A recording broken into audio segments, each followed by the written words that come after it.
procédure d'implantation du filtre Vencave optionnel ALN. Le kit est composé d'un filtre ALN positionné dans son porte-filtre, d'un système d'introduction comprenant un dilatateur, d'une gaine d'introduction 7F avec à sa partie distale un marqueur radio-opaque, d'un cathéter poussoir, d'une aiguille de ponction et d'un guide en J.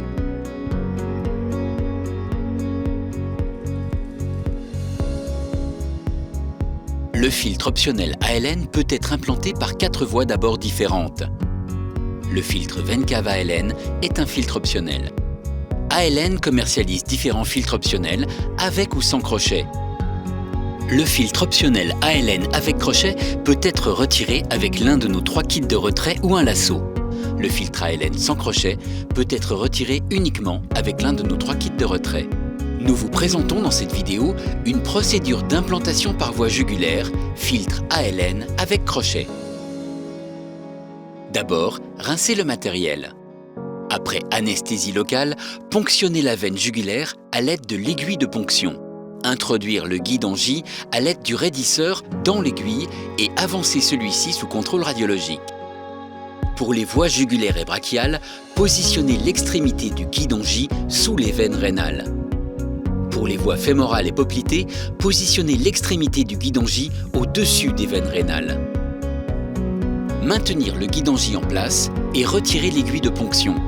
Pour plus de facilité d'insertion du système d'introduction, il est recommandé de pratiquer une incision cutanée suffisante des tissus autour du guide en J. Prendre l'ensemble dilatateur et gaine 7F et insérer la partie proximale du guide en J dans l'extrémité distale du système d'introduction. Avancez le système d'introduction proche de la bifurcation iliaque et, pour une implantation par voie fémorale ou poplitée, au niveau des veines rénales. Retirez le guide en J. Retirez le dilatateur en dévissant le système Luer-Lock de couleur rouge. Exécutez une cavographie de face et de profil afin de confirmer le site d'implantation le plus adéquat, avec si possible la tête du filtre sous la veine rénale la plus basse et le diamètre de la veine cave inférieure. Pour rappel, le diamètre maximum approuvé est de 32 mm, sauf au Japon et au Canada, où il est de 28 mm. Prendre le porte-filtre et enlever le bouchon de l'adaptateur. Vissez d'un quart de tour vers la droite le porte-filtre sur l'embase de la gaine.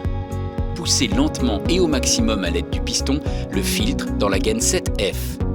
Dévissez le porte-filtre et prendre le poussoir avec le marqueur noir. Poussez le filtre à l'aide du poussoir et alignez la marque noire du poussoir avec l'embase de la gaine 7F.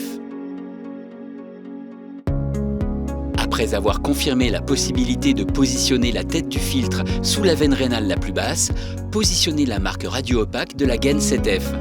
Pour une implantation par voie jugulaire ou brachiale, à environ 60 mm sous la veine rénale la plus basse pour un filtre avec crochet et à environ 55 mm pour un filtre sans crochet.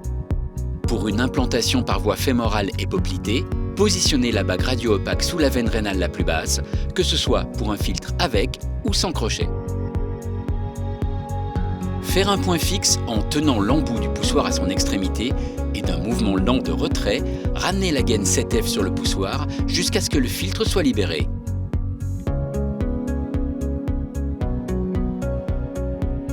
Retirez le poussoir et faire une cavographie de contrôle post-opératoire. Enfin, retirez la gaine d'introduction.